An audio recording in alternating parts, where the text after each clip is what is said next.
You're listening to Popcorn Poops, episode 98, in which we watch and discuss Matthew Robbins' 1981 film DRAGONSLAYER for hashtag 80s Fantasy Month. If you'd like to sync this podcast episode up to the movie, go ahead and start the film and then press pause as soon as the title card reading Paramount Pictures Corporation and Walt Disney Productions present fades away. We'll get things started here soon, but first here's a word from our poo pals over at Junk Food Dinner. Do you enjoy movies where scripts and production values are ignored in favor of dudes in rubber monster suits chasing bikini beach girls? Is quality of gore more important than quality of acting? Then Junk Food Dinner wants you. Junk Food Dinner is an explosion of cult movie podcasting, devastating the internet with shrapnel made out of horror, action, and sci-fi flicks. Each week, your hosts bring a favorite movie to the show to swoon over and or hate on. Go to junkfooddinner.com to download some episodes now or search for it on iTunes. We are the Popcorn Poops. Welcome to Popcorn Poops, the best married couple movie podcast / commentary track hybrid audio program on the internet. My name is Dustin, and with me, as always, is my lovely wife, Jessica. How are you doing this evening? I'm doing okay. I mean, it's the end of the school year, semester, at least, so, you know. You're busy as fuck. That's correct. Which is why this episode is, if anyone's keeping track, we actually didn't hear from any of our listeners, so thanks for that. But thanks for your concern, guys. Thanks for your concern. No, this podcast episode is well over a week late, but you know we'll get them all in. We'll get all the fantasy movies in. We promise you guys 4 in a month, and they'll get done. But yeah, that's just life happens, and you know podcast has to take a back seat. And 40 papers appear on my desk. That has happened so much in the last year and a half we've been back from Japan, and I apologize for it. I feel terrible about it, but. I mean, it's my fault. Let's be honest. Let's also be fair to the times when it's my fault, when, you know, you're like, okay, well, I can watch the movie and I can take notes, or we can do whatever we need to do to prep. And I'm just like, man, you know what? I'm fresh out of fucks to give. I just can't make myself focus on something. But doing anything and being in graduate school, like the fact that I get dressed every day, I think is that's pretty impressive. Yeah, I mean, you do well. You don't smell terrible, so right. I mean, I still put on makeup. Right. Your hygiene is B-. You know, and that's impressive for graduate school. That is commendable, totally. But yeah, let's get on with it, as they say. As always, you can find us on our website at popcornpoops.com. You can subscribe to us on iTunes, Stitcher, Google Play, and YouTube. On social media, you can follow us on Twitter at popcornpoops, or individually, I am at Dusty Cram Cram. I am at J. Casper Kramer. Please like us on Facebook and follow us on Instagram, and you can also follow us on our Twitch channel, Pixel Poops, so that's twitch.tv/thepixelpoops, which is probably going to be changing pretty soon, but if you want to follow us over there, go do that. If you want to support the show, we would very much appreciate that, and there are a few ways that you can do it. We do have a merchandise shop, so you can hop over to our website and click the shop button and buy some t-shirts, tote bags, buttons, and fun things like that. You can also donate to the show, which we've had a couple of donations the past couple of months that we're very, very grateful for, and if you donated to our show, you know who you are, and we very much appreciate that. Thank you so much. You can also go to audibletrial.com/popcornpoops and sign up for a free 30-day trial and receive a free audiobook that's yours to keep forever. But probably the very best way to support the show, even above giving perfect strangers like ourselves cold hard cash, is by leaving us a rating and review on iTunes. There's some black magic that works with the algorithms on iTunes and Stitcher, and when you leave a rating and review, especially a good one, somehow that makes us more visible to other potential listeners. So that really is the best way to help us out, because you will be growing the show. And we do like to read our ratings and reviews on the podcast. Jessica, do we have one to read this week? We do, actually. Well, please take it away. It is titled Film Nerds and You Non-Nerds Unite, and it is from MurphDog001, and it is my favorite kind of review, a 5-star review. Oh, a shiny 5-star review. Shiny 5 stars. Yes. And the content says, love this podcast. The Kramers provide funny and informative audio commentary to a great selection of films. They also sprinkle in trivia and production notes, much of which I had no idea. Makes for a great listen and loyal listener. Thank you so much, MurphDog001. We very much appreciate that.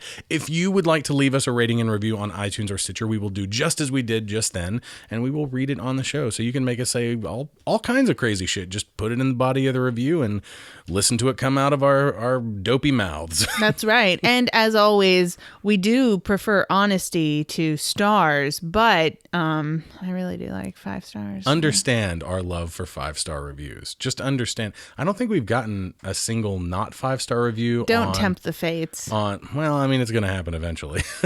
But at least on iTunes, I think we've got one. Yeah, I think we have like a 1-star or something. We got 1-star review over on Stitcher. Go check that out. It's pretty good. Yeah, it cuts deep. Cuts deep. Yeah, Cuts deep. I'll never forget the pain. But yeah, let's get on with the show. So we're gonna go ahead and start the movie. This week we are continuing #80s Fantasy Month with Matthew Robbins' 1981 film Dragonslayer. So sinkers, press play at the beep after the countdown. Ready? 3, 2, 1, and we're off. So Dustin. Yeah. Why are we watching this movie? Because I like this movie. God damn it. Go ahead and tell us about this movie. What do you want me to tell you? Tell us about why. Because I know you've made me watch it before, but I think every time I watched it before, I just fell asleep. I don't know why, but there's this, like, I don't have like a super long history with this movie or anything like that, and we do like to talk about our histories with the films that we discuss. I think I watched this for the first time in college, and I wouldn't say I fell in love with it, but I was like, that's cool. Like, I like that.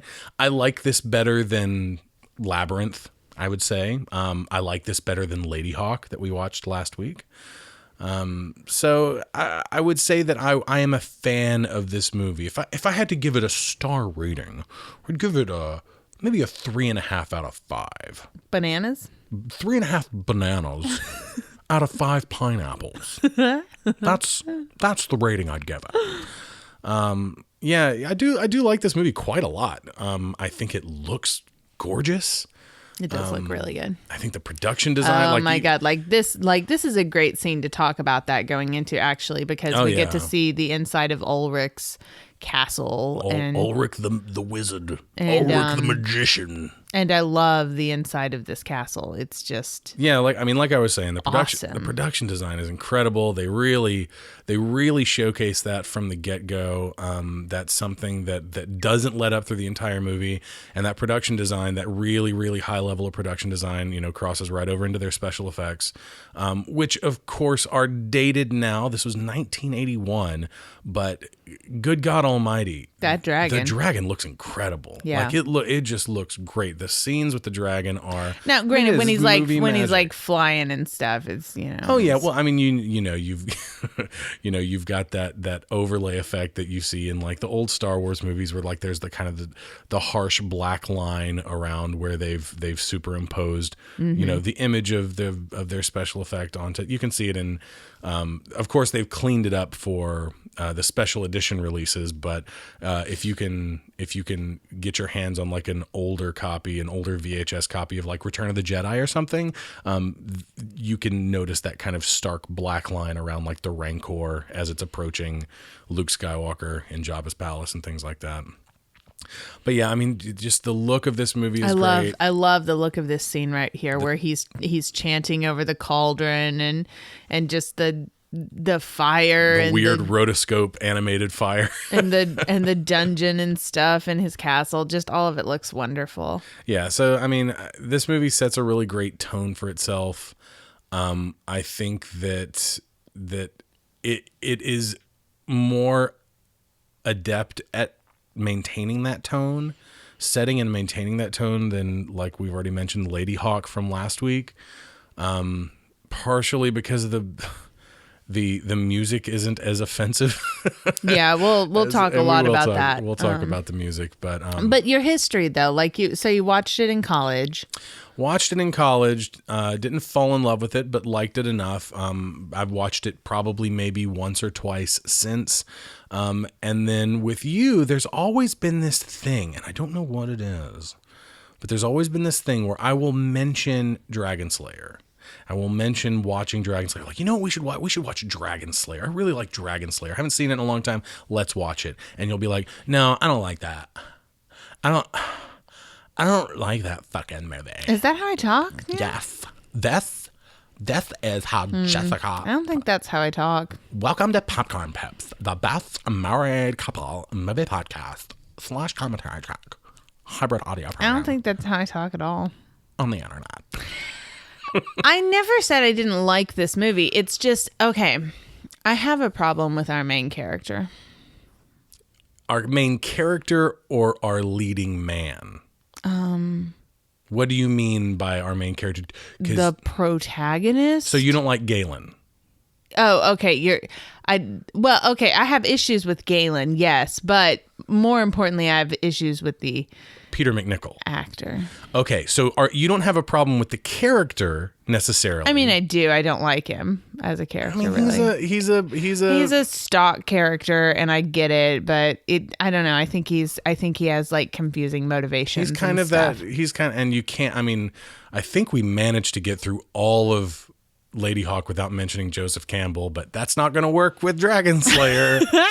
Are we gonna invoke the JC? Yeah, he is kind of the stock Campbellian reluctant hero, the Luke Skywalker. But I don't even know if he's a reluctant hero. Right, exactly. Like he seems to be.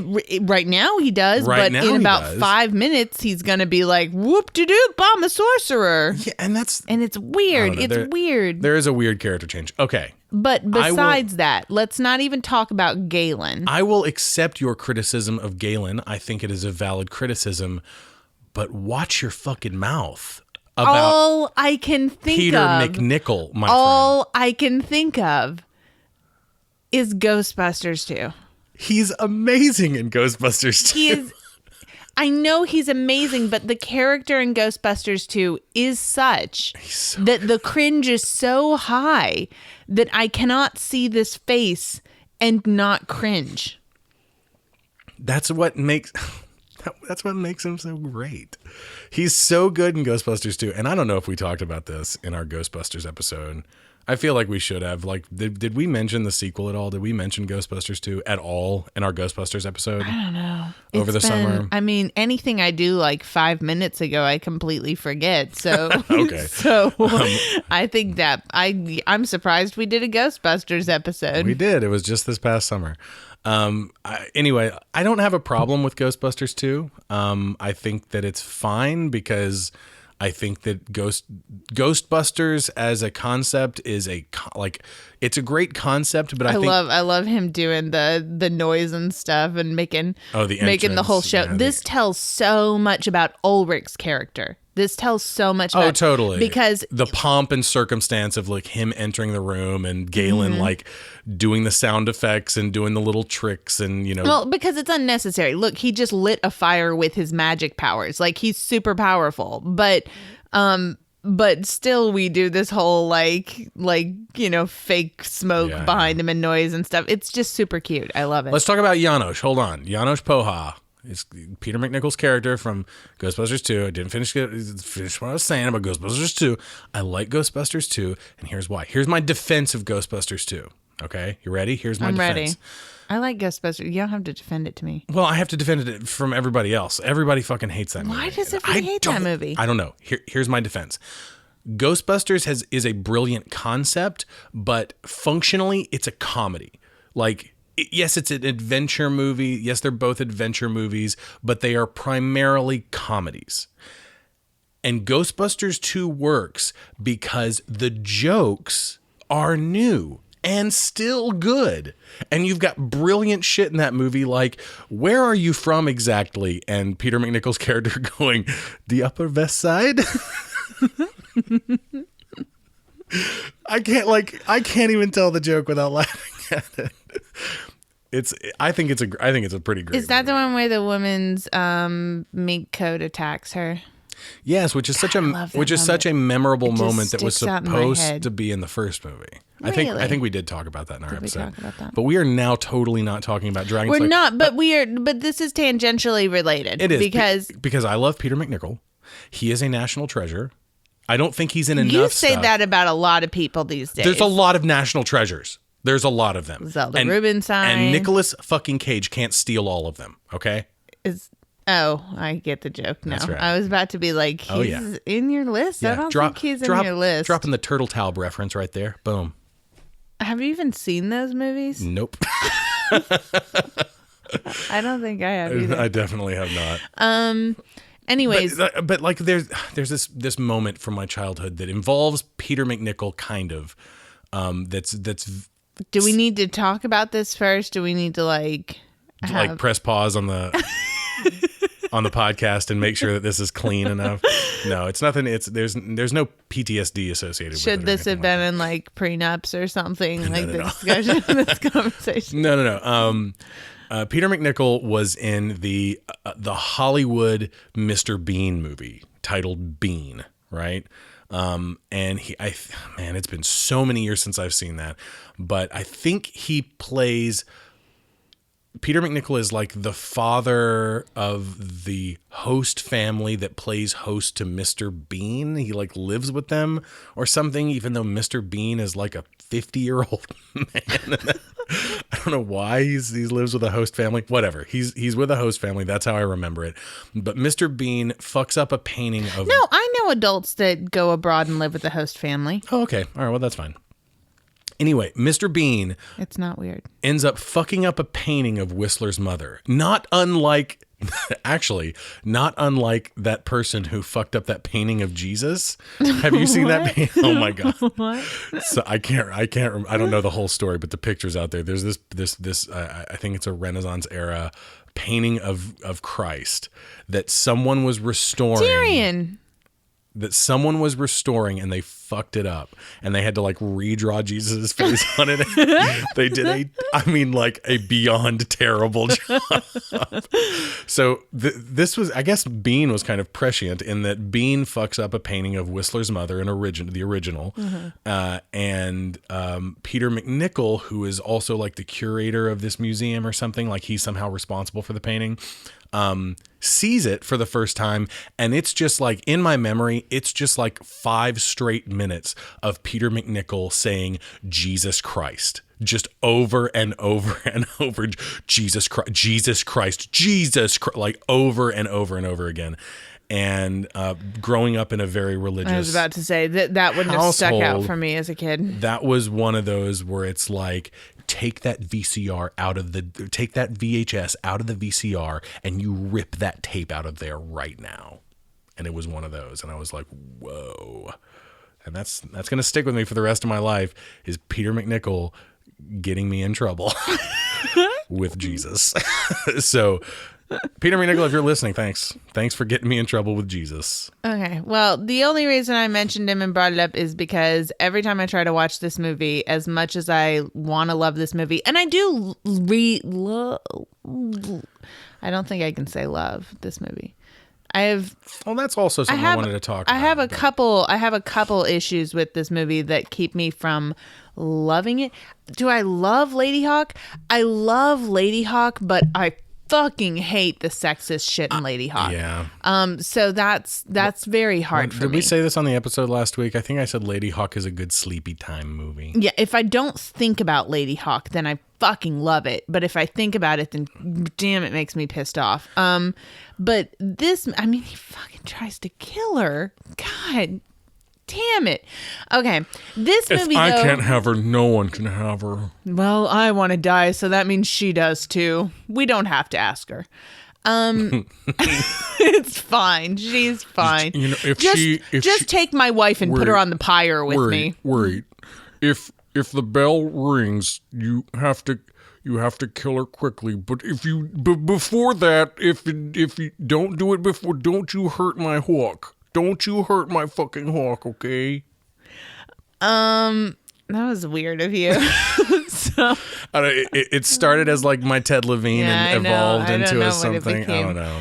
But anyways, what I was trying to say though is that this movie, I really like it, and there are just a couple things that make me not kind of love it. And one of those, I think, is Peter McNichol's face. Get it right. So, and it's not that I have a problem with his face. It's that his face makes me think of only his character from Ghostbusters 2. And I love that character, but I love it because it makes me super cringe. And so when I see him in this movie, I can't take him, like, I can't suspend my disbelief and just be like, oh, fantasy hero. I just keep thinking of the creep from Ghostbusters 2. I think you like beefier fantasy heroes. I do like beefy fantasy heroes. Stay tuned for next week. Actually, stay tuned for the next 2 weeks because I like beefy fantasy heroes, but I also love my long blonde elven fantasy heroes. Right. So I think the thing that this week and last week has in common is we've got the mousy, weaselly kind of. Yeah, I'm not into that. Skinny fantasy hero. Last week with Matthew Broderick, although we also had Rutger Hauer, to be fair. Last week with Matthew Broderick, this week with Peter McNichol, and then we won't say it yet. We're going to announce it at the end of the episode, but next week and the week after, beefcakes. Total beefcakes. I mean, if we're going to, what do you want to watch in your fantasy movies? I don't know. Like, you don't care, but I don't have a preference if it's good, if it's a good story. Like, I like Peter McNichol in this. I like this movie. I know. The story matters more to me too, but the damsel in distress is always, I guess you don't have an option because she's always beautiful and dumb. So it doesn't really matter for you. Well, at least in this, she's, we've got some. No. Yes, you're right. We've got something, and we're going to talk about not that where it's not it fails where it does and well. It does fail in places, and it is problematic. But I feel like that there is something to be said about this female lead, this female, this leading lady, the actress. You mean the actress and the performance and the role versus what we saw last week from, and I love her, but Michelle Pfeiffer. So anyway, let's jump back. I missed a whole bunch of stuff. My very first section of notes is called the call for help, or like the call to action, right? Which is straight up a starting point, one of the early starting points in the monomyth, the Campbellian monomyth. I mentioned the production design, which is great, which is just already like light years ahead of Lady Hawk, even though Lady Hawk came out 4 years after this. It just doesn't go as in depth. It doesn't feel as carefully done. Yeah. I feel like we don't get a lot of interior shots, and when we do, it's just small scale. You know what I mean? Well, and I feel like Lady Hawk is really kind of resting on its historical fiction roots, and there's not as many sets, there's not as many things that are created as there are in this movie. And by the way, we've got this character here, what's his name, Hodge, yeah. Hodge, who's just lovely, scooping up Ulrich's ashes from the cremation pyre that they just had. And I just want a note about cremation. Cremation ashes don't actually look like that until you've pulverized the bones. Like, you have to actually pulverize the bones for them to do that. Did you know that? I watched a whole video on YouTube about cremation. I was in a dark place. The only thing I know a lot about with cremation, that's a really cool hat. That's a snake hat. Yeah, that's what Ulrich was wearing. It's a cool snake hat. The thing I know the most about with cremation is like Japanese cremation rituals. Right. Because I did a lot of research for that for a short story I was working on, and interesting things about Japanese cremation rituals. And of course, obviously we lived in, it's been a while, so we might have new listeners who we haven't mentioned it every 5 seconds like we used to. But that's true. But we lived in Japan for 5 years, so just I know a lot about it because of that. Where the podcast started. Yeah, we started the podcast in Japan. At least a year there on the podcast. Yep. Right? Yep. About a year, yeah. But yeah, so interesting things about Japanese cremation rituals.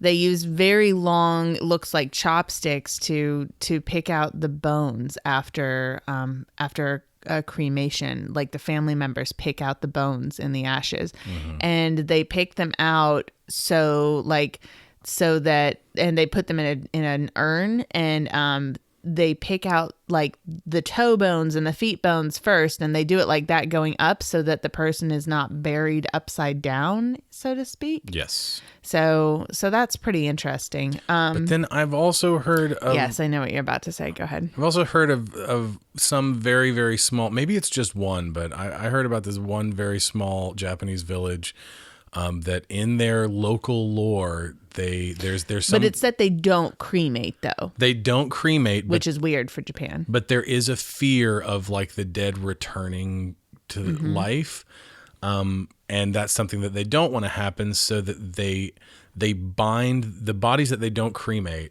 and they don't cremate in that particular village or that particular culture's customs. For whatever reason, they don't cremate, so they bind the bodies in a fetal position and bury them upside down. So that if they were to come back from the dead and they clawed out and they started trying to claw their way out, they would be digging themselves farther into the earth, rather than the correct way out, right? Which is super interesting. Yeah, but anyways, going back to something to do with this movie. So he was walking here, and he's like doing magic now, right? Like real magic. Like he's got he's a dick all of a sudden, being an asshole to Hodge. Yeah, he's a super asshole to Hodge. But he's like Hodge also, of course, is played by Sidney Bromley, who's also. Are you gonna say a national treasure? God damn it! Yes, I was. I was gonna say he's a national treasure. So he's making the egg float in the air while he's walking, and then he's lifting off the pack off of Hodge's back and lifting off his cloak and stuff because he wants to see old man chest, I guess. And I guess I'm kind of confused at this point because we later learn, much right at the end of the movie, pretty much, that the whole reason he's able to do any of this stuff is not because he has magic, but because he has this magic stone necklace. Yes. Which was left to him by Ulrich when Ulrich sacrificed himself and died at the beginning of the movie. And it was left to him, and so he carries it around, and that's the reason why he has magic. And when it's taken away from him, he can't use magic anymore. And at the end of the movie, when Ulrich comes back, spoiler, when Ulrich pulls a Gandalf the White and comes back at the end of the movie, he's even wearing white, and he shows up, Galen's all like, "I thought I was a sorcerer, but I'm not anything," whatever. And so you realize that he didn't have any of this magic to begin with. Why is he not shocked that he can do magic all of a sudden? I don't know. Is what I'm getting to. I'm not sure. And like we mentioned like this character flaw or this development flaw I feel in his character, where he goes from being very meek and humble and subservient to Ulrich to the moment that Ulrich dies, he turns into an asshole who thinks he's the cat's pajamas. That he's this great sorcerer, and that he doesn't seem to be afraid at all, like on any level, that he's about to go face a real fucking dragon. Right, yeah. Which to me seems like a complete turnaround from the character that I expected him to be, and that he was kind of presented as at the in beginning the first, of the 3 or 4 minutes of the movie. Which I know you're sitting here going 3 or 4 minutes, like that's not a big deal, but that's our introduction to our character. Well, I mean, it's the ducky problem, Oh God, that's right, the ducky problem. It's the ducky problem. I will never get over that. The first couple of minutes that we see Ducky, he's introduced as. I mean, he says some terrible fucking shit to some girls in his high school. Yeah. And that sets him up as a particular kind of character that he never actually ends up being. Like, he never lives up to what he's set up as. But I mean, that's a real problem. It screws me up for a large part of the movie. Look, whatever you think of your characters during the first, it's just like first meetings, right? Yeah. I mean, this is storytelling basics here, but it's first just, impressions. Yeah. It's first impressions, first meetings, and those, like in real life, when you first meet a character, whatever you get right then sticks with you. And it can change, of course, and hopefully your character will change throughout the course of the story, but the readers are going to be left, or the viewers are going to be left with that image kind of in their mouth. And in their the taste. The taste of the image, like in the back of their mouth for the duration of the film or the book or whatever it is. Right. It leaves I see what you're saying. It leaves a bad taste in your mouth. Got it. Or just a whatever taste. Like it's gonna be there. I'll never forget. Damn, the Wheel of Time books by Robert Jordan. I don't think I've told this story on here before. I don't think you have, but this is a perfect episode to talk about it. But I've complained about this to many people many times. And it's really, I don't think Robert Jordan's fault. I think it's my fault. But oh God, and I'm not going to remember any of the characters' names because it's been a couple years since I've read any of the books. But there's a character in the small town where the story starts, and she's a wisdom, which is like their healer kind of lore important sort of person named support class. Yeah. In this fantasy world. And I missed very early on, I think it was probably just in one sentence, I missed or did not read carefully enough or whatever, that she is supposed to be very young for this position. And so I went this whole novel thinking that she was what my image of a wisdom. God, those claws coming up over the rocks are so good. Respect to this virgin who's escaping these shackles. Yeah, and respect to this virgin. Tearing her wrists up. Oh, yeah. This is just the first of some gore. And I would count this as kind of gore. It's bloody. It's a little bloody. It's the first look of at that some dragon. It's so good. Surprising gore in this movie. And also this scene, pause in my story for also this scene is just surprising to me. The first time I sat down and watched this, and I mean, we set it up, right? She gets away. We see her getting away. She actually does get away here. And we know there's a horse. See that shot right there? Totally a Jurassic Park, borrowed for Jurassic Park shot. Yeah. And speaking of Jurassic Park, both Dennis Muren and Phil Tippett worked on this movie. So I think that is more than enough evidence to suggest that dragon foot coming down into the puddle of water was definitely borrowed by Spielberg. Yeah. So we even had that horse right there too, and we had this setup of the princess is getting away. She's brave enough and tough enough to rip her wrists out of those shackles, and she gets over to the horse, and I assume she's gonna get away, and bitch doesn't. They burn her. She is a dead virgin. That horse runs off, and she is alone and dead, and I was shocked. Props to this movie for going there. And dragon is munching on some virgin bacon. Anyway, so back to my story. And that's a thing about virgin sacrifice. Like, on one hand, when I think about like virgin sacrifice, I'm like, as a trope, what a silly concept that, like, in order for whatever it is that you're sacrificing to be pleased, that the usually female a young woman sacrifice has to be a virgin, has to be untouched by a man in a sexual way. How silly that is.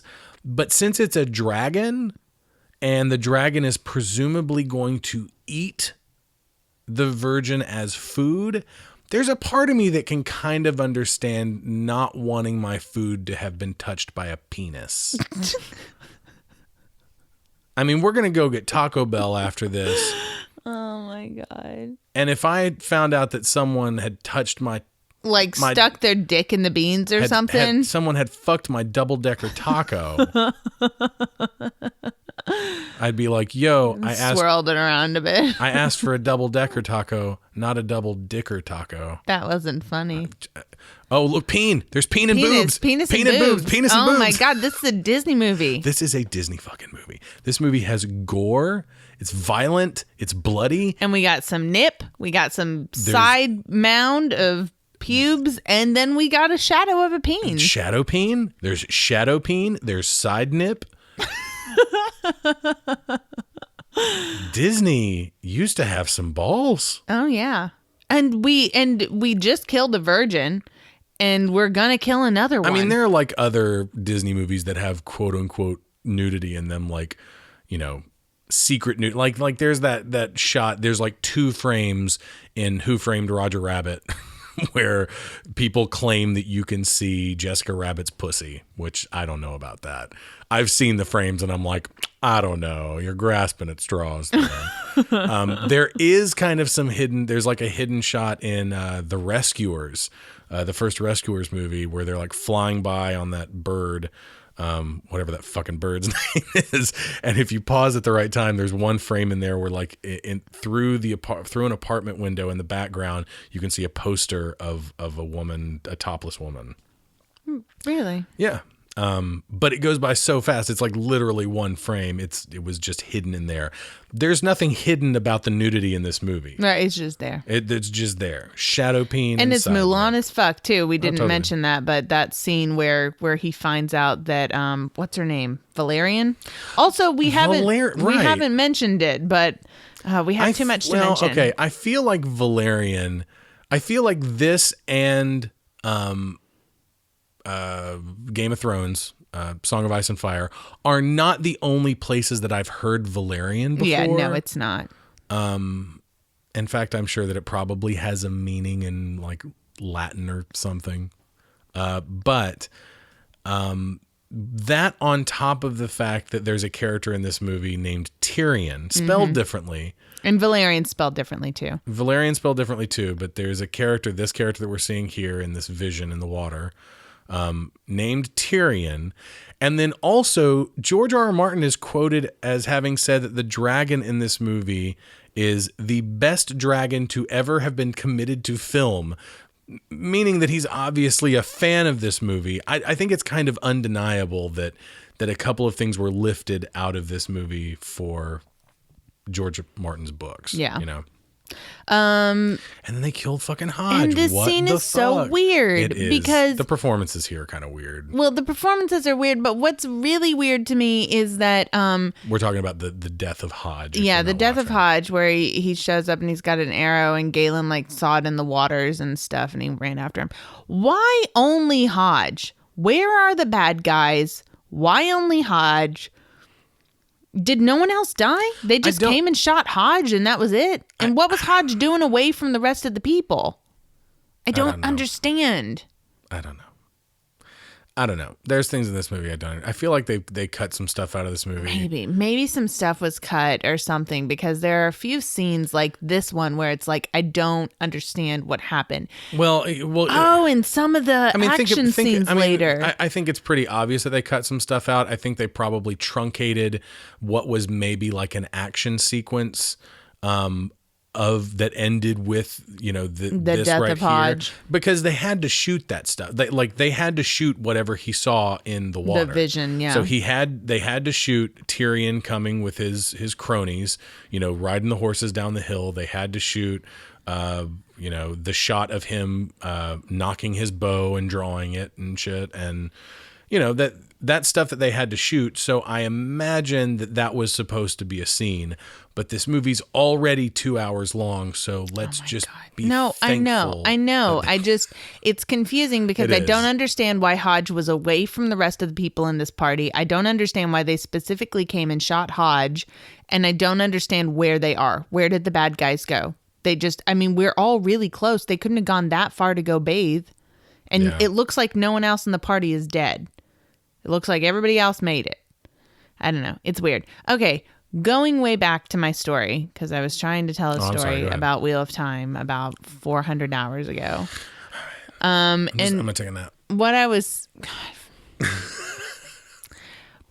saying is that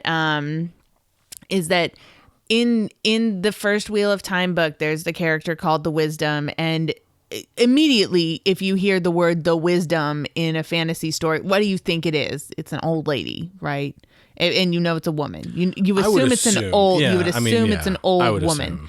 And there was this like one line somewhere early on in the book where it says specifically that this particular wisdom is unique because she is so young. But I missed it or I overread it or whatever. I'm going to default and say it was my error and not Robert Jordan's writing. But you better say it's your fault, or I'm sure it's my. No. I know nerds trying to kick down our door. I know he says it somewhere, but the only thing would be like if it could be explained louder or whatever, more than one sentence or whatever it was, and maybe it's a few times. All caps, whatever. That would have helped. All caps. The point is that I was presuming it was going to be an old lady, and I read over this line, and I didn't notice that she was young, and I spent the whole book envisioning this character as an old lady. And about halfway through the book, there's a guy who's a knight who's traveling with them, and he's like super sexy cliche knight, and there's some moments between them, like some flirtatious moments and some romantic moments. And I started, and like as I would read them, I'd be like, that's a little weird. And like, that's weird, but then, probably also at the same time, you're like, fuck yeah, they're gonna, all right. Well, but I thought I wasn't reading them as romantic. I was just reading them as like, this dialogue's kind of odd. And then like at the end of the book, there's a very obviously like romantic scene with them where he's like, I'm not going back without her and whatever. And he does some drastic thing. And I'm like, wait a minute. So you start flipping through the book frantically. Like, what the fuck is, and I misread their whole relationship because I was picturing her as an old woman. And so that's what I'm saying about first impressions with characters. You've got to get that shit smacked down. And I'm not saying he didn't. It was my fault as the reader probably, but you got to get it right or you're going to fuck up. I missed out on a whole romance. I wonder if there's anyone else out there who made the same mistake or like overread the same, missed the same line and had the exact same experience with you, and they're listening to this right now like, oh my God, me too. Oh my God. I was so fucking pissed off too because I live for that shit. When it's like hardcore fantasy and there is some little through line in there of romance between characters, I get super excited if it's done well. And I think he did do it well. And it was a slow build and a slow burn, and I missed all of it because I wasn't thinking it was a romance. I just thought there was some weird, stilted, strange dialogue. And now, even I've never finished the series, not for lack of trying, but for lack of time. You're a grad student. You're too busy making things to read things that people have made. Well, you have to There's read a balance. as much as you make. I know. But anyways, though, I still have never gotten into their romance because of these two characters, because I know she's young now, I get it, but I've always been fucked up from it, and I hate it because you got this vision in your head of what she looks like, and it's kind of hard. It's been hard to rewrite it. It's been like in my head, to overwrite the image I had, and that is so disappointing because I've missed out on this whole romance that I'm sure I would have loved. Yeah, I mean, there's something to be said about like, even like in translating, making the transition from books to film adaptations. If you know a book really, really well and you've got it in your mind, and then you watch a film, no matter how well the film depicts the book on its own terms, there's still a part of you that's just like, but that's not how I saw it, so it's wrong. Yeah. Or something like that. I remember my dad saying something about that when we saw the first Lord of the Rings movie years and years ago. I was just so happy. Like I had read at least the first two Lord of the Rings books at that point, and I was just so happy that there was a Lord of the Rings movie that I came out of that movie like, oh, it's the best movie I've ever seen in my fucking life. It's so good. And my dad was like, don't say fuck. And then he said... No, he didn't, because you didn't say fuck. But Dad was like, yeah, it was good, but it's not how I saw it. That's not how I saw it in my head. And I'm just like, wow, that's weird. Yeah, it's like, but it's valid. It's like timeline, totally like in my head, it was a good, it was a good book. And in the movie, it was bad. You don't get to talk about timeline until #time travel month. Oh my God, I will totally do that movie. I will make you sit through it. I know you will. I will force you just so I can reread the book again. That's okay. Don't good book. Don't worry, listeners. Don't worry, pooplings. She'll pick timeline, and I'll pick two really fucking great time travel movies, and then she'll pick some other garbage. Fuck you. Oh my God. Okay, let's go way back and talk about all the things we've missed with this movie. So, Ulrich's house is in a place called Kraganmore. Yeah. And just in case you wanted to be a super nerd, that's a Scotch whiskey. So you can go get yourself some It's different, spelled slightly differently, but almost exactly. Just one vowel is different.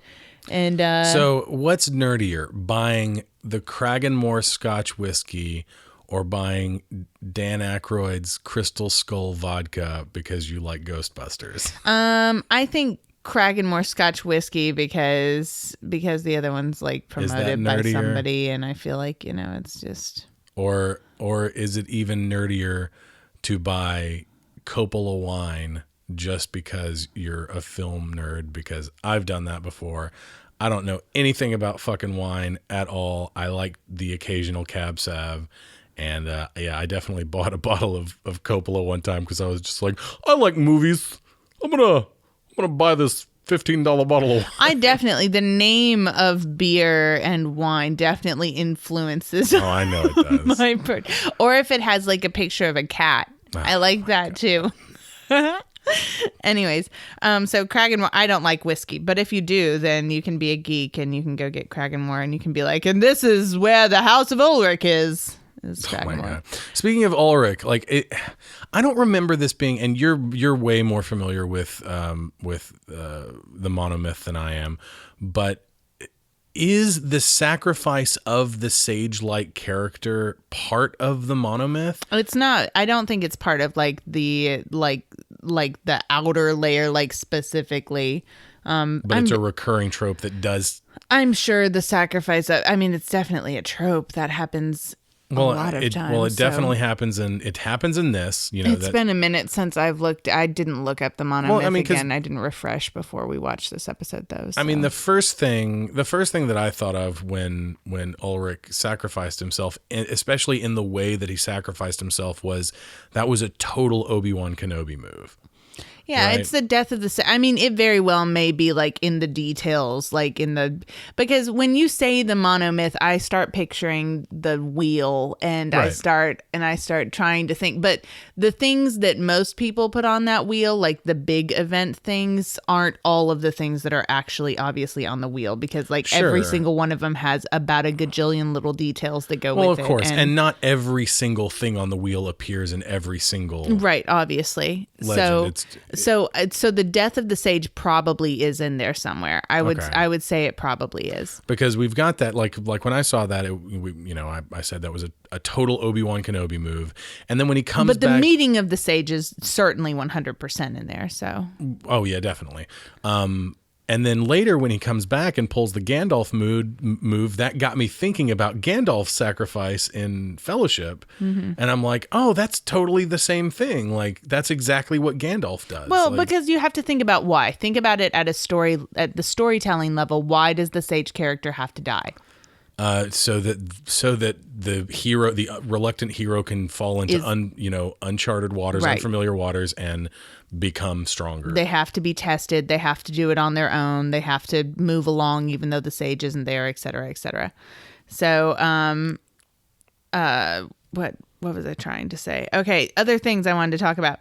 So I love the moment when Ulrich is like talking about the lore, and he's in the sense of like talking about the other wizards and stuff, or other sorcerers, and he's naming them off. And he's talking about who were they? The Merrydid sisters, which would be an awesome band name, and Rimbog. Who killed the dragon. Rimbog. That sounds like a sex act. I love all of that lore being sprinkled in there. And before, he's talking about Bella Sirius wore this outfit before he died, when he puts on the robes and stuff. And I was like, Bella Sirius? That sounds like some slash fic about Sirius Black and Bellatrix Lestrange from Harry Potter. Yeah. And so sure enough, I go on the internet, and there's a bunch out there, of course. And also it seems to be like a popular handle for fanfic writers and YouTubers. Good job, world. You did this. We can't have anything nice because of you. The dragon's name is kind of weird to me. Like I like if he has even a surname. I like his first name, but the last name is kind of weird. The dragon's name in this is Vermithrax Pejorative. And Vermithrax, I think, is a cool name for a dragon. That sounds like a dragon name, right? Mm-hmm, but pejorative being a word that we use to describe words that are like slurs. Yeah. Mm-hmm. It's weird. It is kind of weird. I don't know. Yeah, I think that part of it's weird. Also, there was a weird line way back in that opening where Ulrich says, quote, "If it weren't for sorcerers, there wouldn't be any dragons."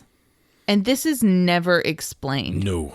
He goes on to tell a story about like how dragons and sorcerers used to fight. Well, right. And he's like, there used to be a lot of dragons and they used to dot the skies and blah, blah, blah. And I'm like, did you mean to say that if it weren't for sorcerers, there would be more dragons? Like what? I was very confused about it. But he says specifically, if it weren't for sorcerers, there wouldn't be any dragons, as though they made them. The only thing I can think of is that it was a weird way to say a different kind of thing, which is that dragons and sorcerers are connected in this world, I think. But they never explain what that means. But definitely this is one of those, the magic is dying kind of worlds.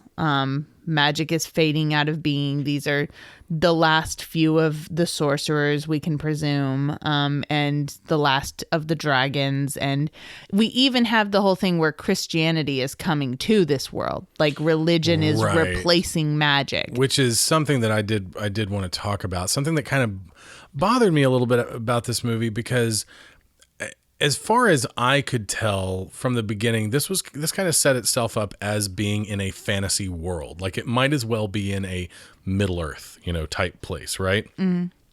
Where it's all fictional places, like Erland doesn't necessarily exist, although it might. I know that you've got a note on that. Arlen spelled differently. Erland may be an archaic spelling of a place in I think Norway, it's Norway. I think it's Norway. I'm looking for my note. Yeah. But this is totally a Western European fantasy and not like a Scandinavian fantasy. Oh, definitely. So I mean, then that's what this was to me, was, Western European fantasy in a fantasy world where there are dragons. The kingdoms are not real places. It's not real Europe. But it is inspired, of course, by, medieval Europe, fashion and culture and all that kind of stuff. However, about halfway through this movie, they mention like specifically the Christian God. And I'm like, whoa, okay, so we are in the real world. We are in Europe, Mm-hmm. And I think that ultimately, and we will talk about this, I think that ultimately the point of bringing the real world religious aspect into this movie, ultimately is kind of superficial. It's kind of, I think so too. There's kind of a gotcha moment at the end, and it's like, is that why you introduced this? I think the reason they brought it in is because they were trying to show. I think they failed at what they were trying to do. And I think what they were trying to do is they were trying to set this up as a fantasy world where the magic is dying and it's like getting closer to our world as we know it, because paganism is being replaced with Christianity. Right.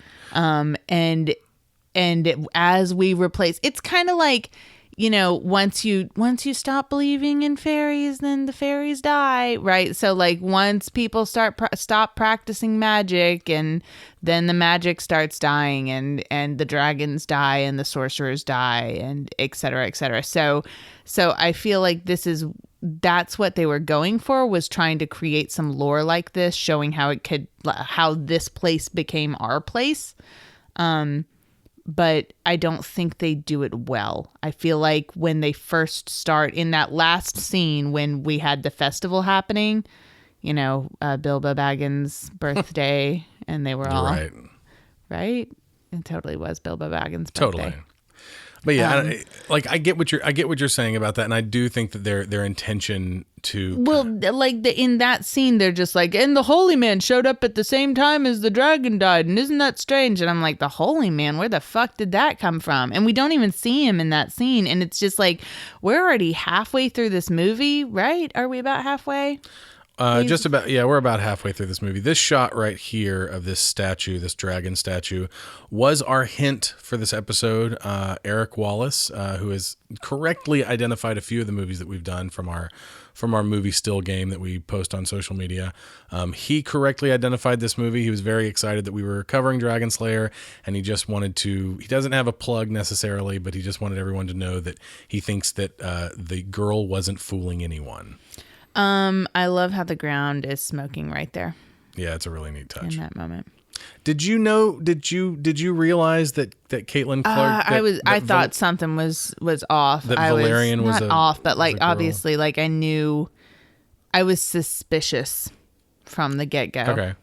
I was suspicious from the get go. I was kind of, what I was sitting there thinking to myself, why did they get a female actress to play this male character? Right. That's what I was thinking. Oh, okay.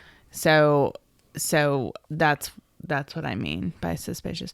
What the fuck is this princess doing down in the dungeons? What is she doing down here? You're so angry about There's it. no reason. So she just wanders down here. I mean, this is what other moment are we going to have to get close to her before she's brutally killed? No, this is what Shklovsky would call, you know, a necessary turn in the story. Like it's like when Ulrich dies at the beginning. I'm like, why does Ulrich die? Why does he play this fucking game? Because he has to.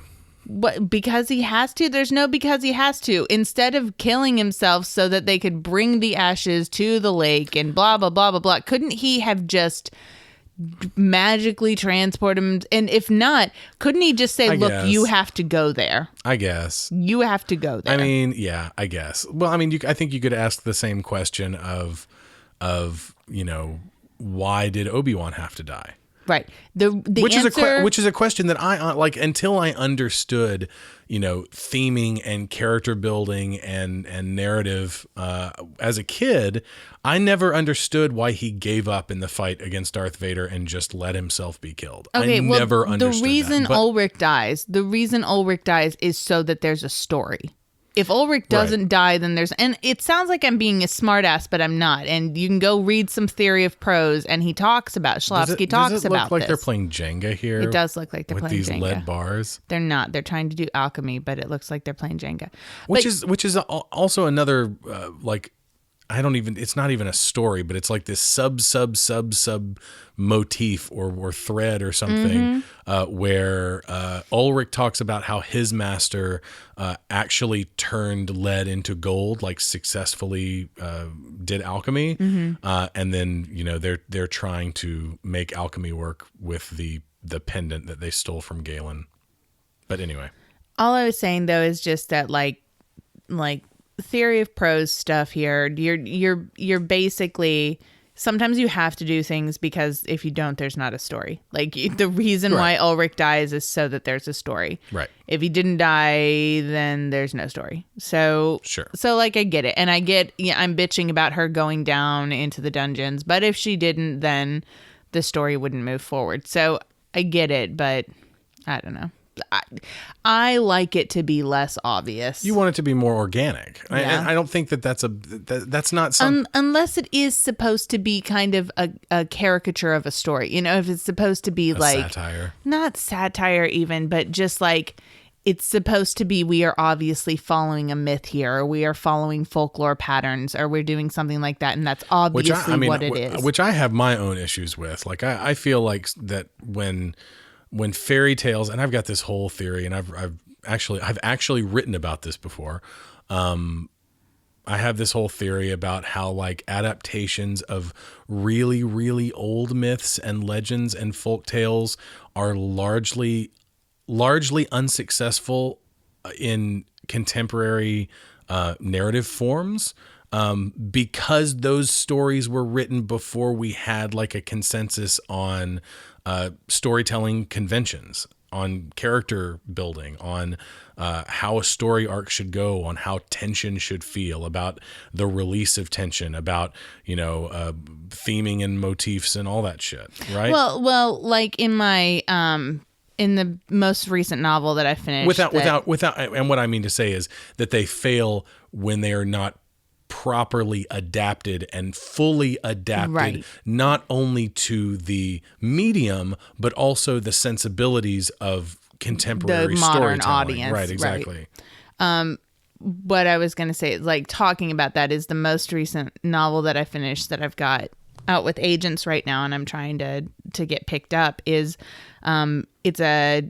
it has a bunch of retellings of folktales in it. Is the thing that I want to talk about with this, where there are some chapters that are just straight up just retellings of old Romanian folktales, and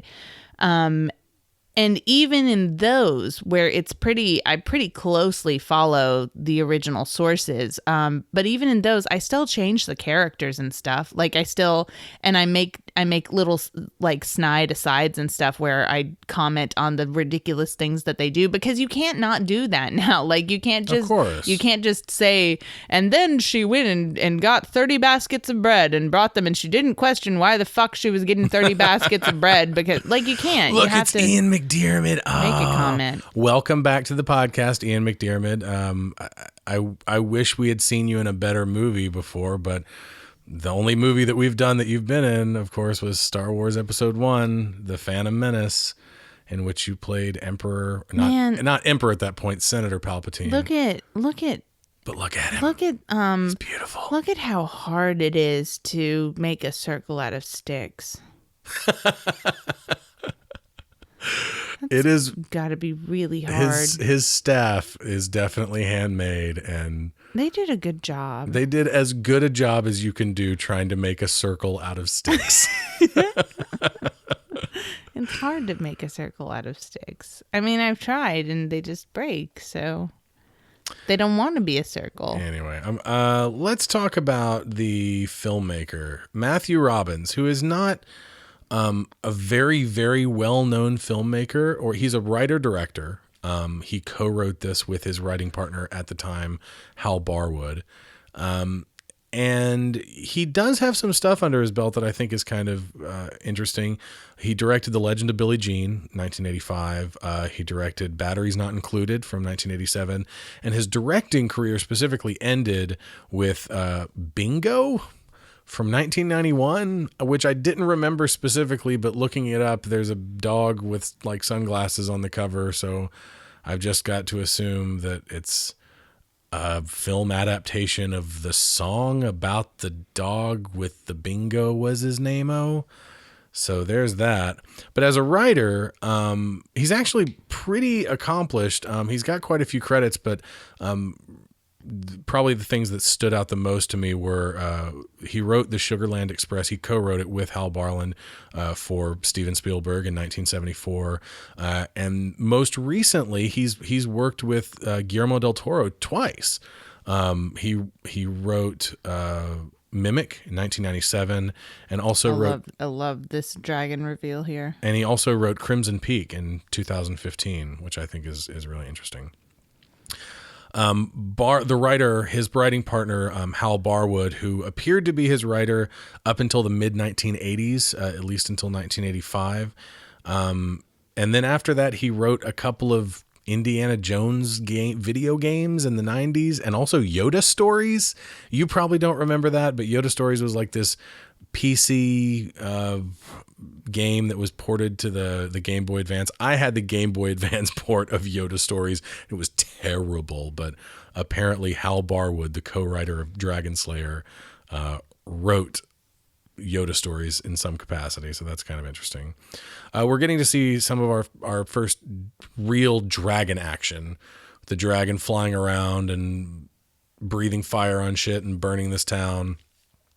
Some really beautiful shots. We've got a great cinematographer, Derek Van Lint, who only was the cinematographer. He only DP'd 3 feature films, but welcome back to the show, because one of them, what a heavy hitter, was Alien from 1979. Oh, wow. So the same cinematographer who shot Alien shot this movie, and that makes a lot of sense because Alien is a fucking gorgeous movie too. So, yeah, that's pretty impressive. So I wanted to go back to something I was trying to say before I forget about it, but I was talking about the connection between the sorcerers and the dragons, and and I was talking about how way back at the beginning, Ulrich says some stuff where he says, a dragon this old knows nothing but constant pain and becomes spiteful.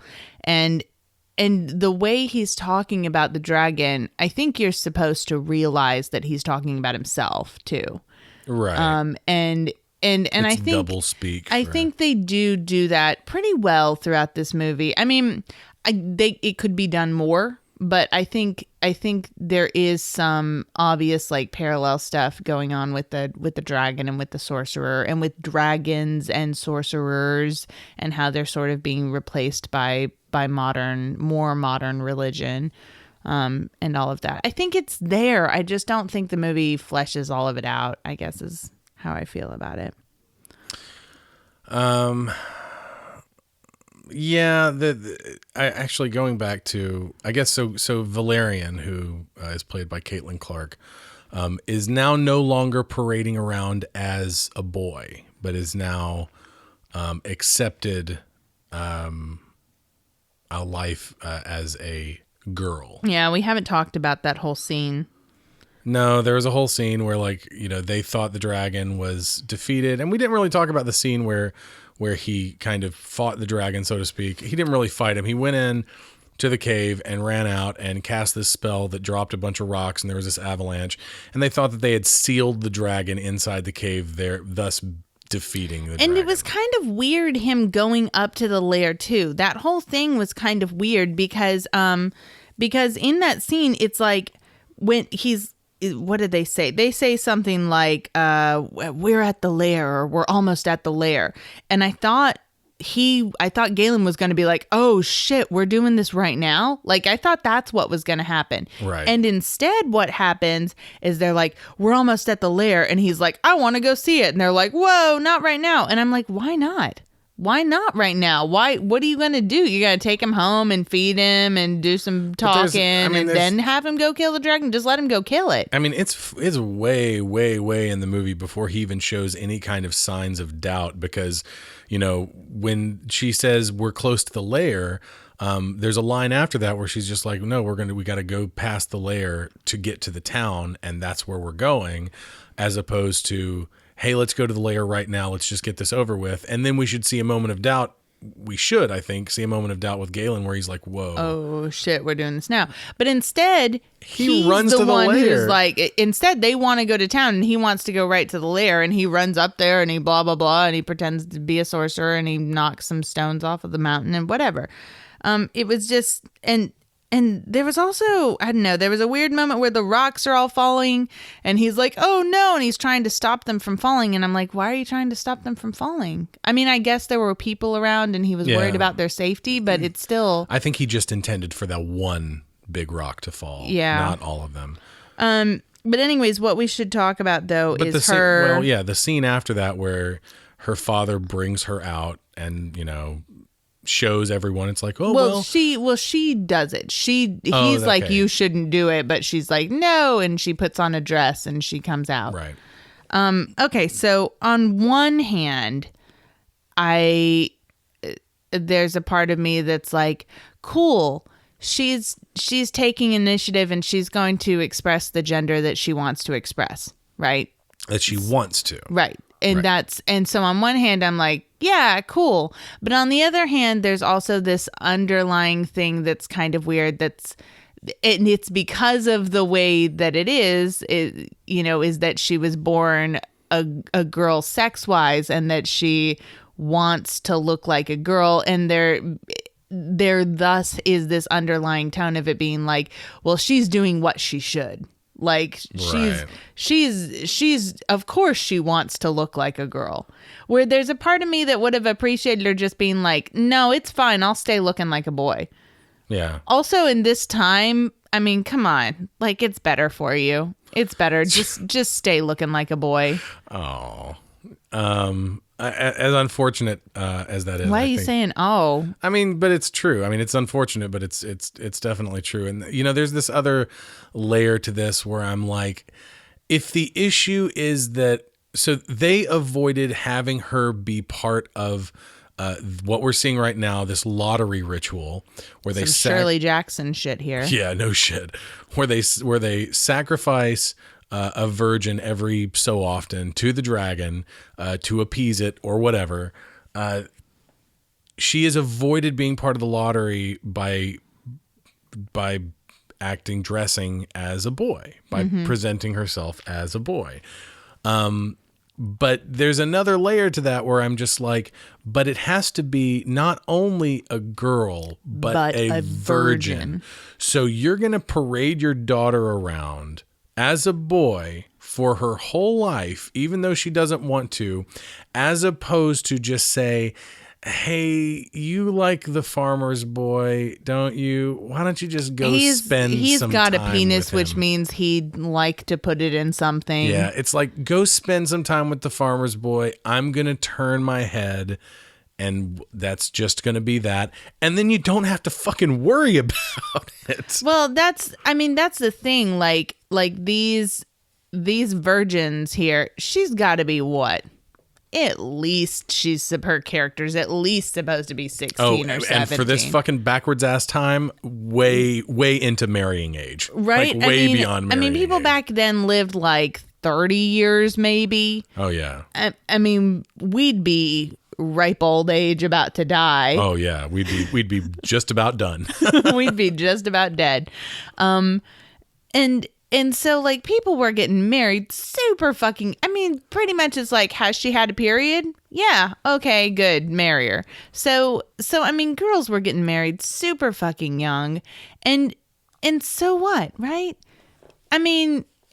If you're gonna die at 30, you want to be fucking for at least half of that. Yeah, So totally. just go ahead and just get it over with. I don't understand why they just aren't marrying their daughters off super young or just letting them go have promiscuous sex.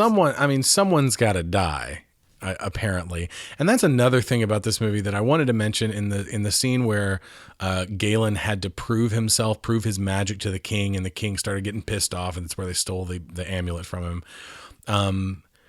A good villain, a really good villain in a movie is a villain that you can also see the side of. Mm-hmm. And the way the king kind of comes down on Galen, he says, who are you to show up in our town, in our kingdom, and put our people at risk by attempting this thing with the dragon, by attempting to kill the dragon? How do we know you're not going to fuck up and then we're all going to die? Like, what we're doing now is, yeah, it might be barbaric that we're sacrificing one of our girls every so often to this dragon so that the rest of us may live, but that's the sacrifice that they make. We make sure it's fair. And then, of course, the way he is a villain becomes more apparent when we discover that he hasn't been including his daughter's name, and that's why and we're supposed to believe other royalty and rich people aren't having to put their daughters' names in. Right, exactly. So it's really just about, then it's a class issue there where it's like. But I feel like, again, that's another theme in here where it's like they sprinkle it in, but they don't really give a fuck. Right, they don't really talk about it. But I feel like the way he presents that argument to Galen is compelling, where he's just like, who are you, an outsider, coming here to potentially endanger all of our lives when we're doing something that we know is maybe barbaric, but ultimately saves lives. Mm-hmm. So, I like that you can see the king's side of this. Yeah. And I think that a good villain should. A good villain should have a point of view that the viewer can say, oh, I might not agree with it, but I get it. Yeah. Right? Yeah. But so anyways, so we just saw the scene where the king's daughter put her name in as all of the names in the bucket so that she would be chosen. Which might be overkill. I think it's overkill. She just needs to go back and do it for all the years that she has been. Right. I think that's really the fairest way. But is it that fair? Oh my God. I'm thinking of Hunger Games now and how there was all this stuff in the book where, like, if you wanted extra food, then I think you would put your name in the bucket an extra time or something like that. Yeah. And there was all this stuff about, like, getting your name written in extra times. Yeah. I remember that. I don't know if the movie. I don't think the movies do any of it, but in the books. I remember at least you telling me about it, but I think it might be in the movies too. I don't think so. Anyway.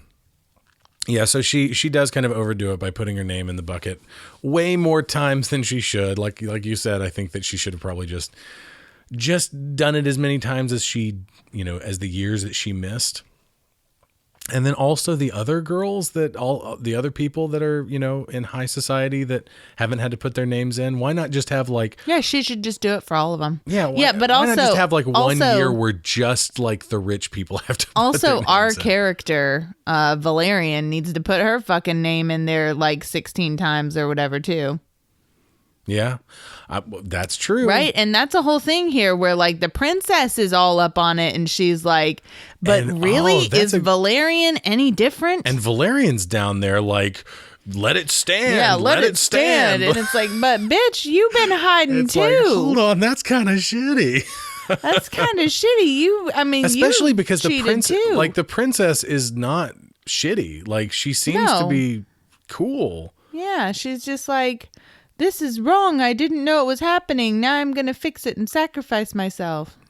And there's she dies immediately. She totally does, which is another thing where it's just totally unexpected. You expect a character who, is willing to sacrifice themselves for the good of everyone or to make a wrong right or something will then be spared because of, that's how karma works, movie karma works.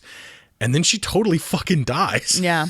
It's wow, this is brutal. And we don't come back to it at all. Wow, Disney movie. This is brutal as fuck. And now Valerian's on a fetch quest to get dragon scales. Other way to solve this problem, how about everybody just move? How about we just leave Dragonland? It's not that easy. Yeah, I think it is. Maybe it is. I don't know. I think you just leave. The dragon... You just let the dragon have it. The dragon could follow you. What does the dragon want?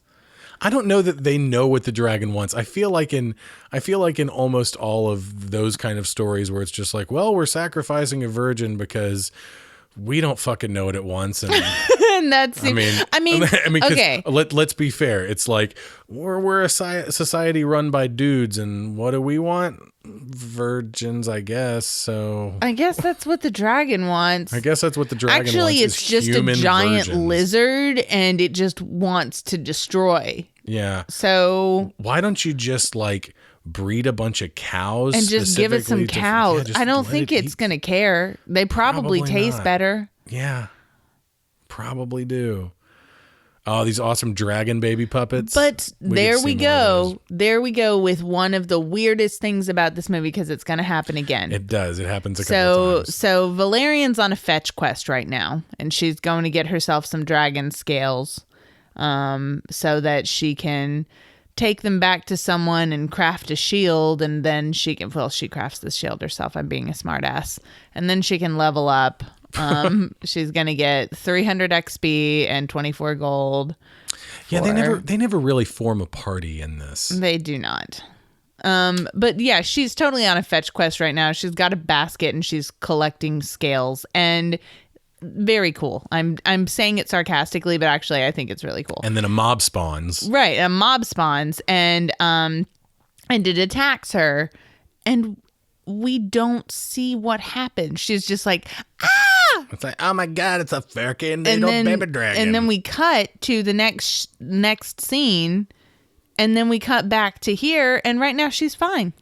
And she's still there. They're still kind of in the area of the dragon Right, the lair. mobs could still spawn in this area, we would suspect. So she's got, not only has she collected the dragon scales on this one outing, she has also How the fuck did she put that shield together? She has totally constructed the dragon scale shield. No, you got to take those scales back to some specific person in town. That is a very high level item. And they're going to take the scales and they're going to put them together. And they did it because you had to do some favor for them or something. That's one way that you could fix being a virgin. I wasn't talking about that. She could, to be fair, she could really Is that part of her quest? Your quest is go get the scales and suck my dick? And then you'll get 24 XP. Well, I said 300 XP. And I would say gold. the blacksmith doesn't have to know. Well, the blacksmith is her dad, right? Yeah. But, well, the guy whoever it is that puts together the shield doesn't have to know that she's actually benefiting more from the sexual favors than they know. It's just like, well, why don't you have sex with me? Shucks, I guess we're going to have the sex with you, and then you can make the shield for me. Oh, you're saying because then she wouldn't be in the lottery anymore. Right. Not that she was in the lottery ever. I was just saying, that usually quests in video games don't involve sexual favors. Unless, Oh my God, though there is a game that's got, what is the game that's got the fucking sexual favors? It's not sexual favors. There's oh fuck. Someone please remind, it's called Puff Puff or something like that. What? Oh God, what is the game? It's like, oh fuck, I can't remember. It's not Wild Arms, is it? It's not Wild Arms. Is it Suikoden? It might be Suikoden. Shit. I can't. Oh, no, it's Dragon Quest. It's Dragon Quest. What? Dragon Quest has sexual favors? Well, I think in one of the early Dragon Quest games, you run across this girl in her house, and she's just like, I can heal you, and I know how to heal you with my special puff puff puff or something like that. I'm gonna do the puff puff on you, and it's gonna make you feel real good. And then the screen goes black, and like there's a little dialogue box that's like puff puff puff puff. And then it comes back and your health is all better. I don't know. It's really weird. So Dragon Quest Puff Puff is code for sex, healing, sexual. That's not a healing. quest. And then there's also that thing there's also that suggestion in Super Mario RPG that you found Princess Peach's dildo. Oh, that's right. Like you open the drawer and you're like, I wasn't supposed to see that. It's just like, it's Princess Peach's like asterisk marks. Oh my God. And Toad is like, you're not supposed to see that. It's like, what else could that be? I'm sure it's supposed to be like a diary or some dumb shit like that. But why did they bleep it out? Like that just, like my mind goes immediately to the dirtiest dildo. thing. It's just like. Immediately to dildo. I'm fucking like 13 years old and all I can think about is just like dicks and dildos and vaginas and just like that. That's it. And I'm playing Super Mario RPG and I'm just like, did I just find Peach's dildo? All I can think about is dicks and vaginas. I'm glad I'm not a boy. It's hard being a 13-year-old boy. I bet it is. I mean, it's hard. I don't think so. You don't have a period, so shut the fuck up. That's true. That's fair. There's no point in your puberty where you just start bleeding. So I'm pretty sure you still had it better. Okay. Where was I? I had something in my notes I wanted to say that wasn't about fetch quests leading to hand jobs. Can we start talking about how long this fucking movie is? Yeah, go ahead. And how like all fantasy movies feel the need to be at least 2 hours long, and very, very, very few of them earn it.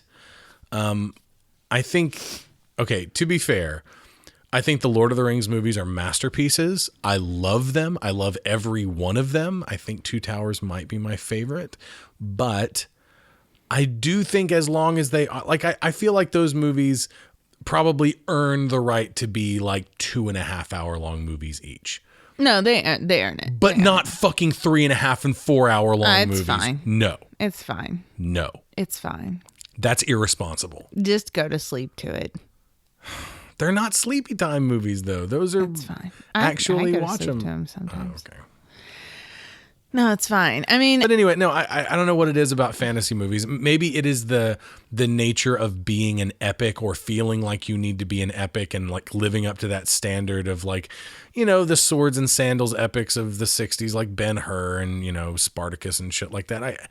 Is it that length of a movie, like the longevity of a runtime, contributes to that feeling of, oh, we're watching something that's somehow more or somehow more important or better. Well, I think one of the reasons is because here's a real thing, Dustin. Here's a real thing, which is that when you set a movie in today, now, or even yesterday, but real Earth, yeah, you don't have to do a whole fucking lot of world building.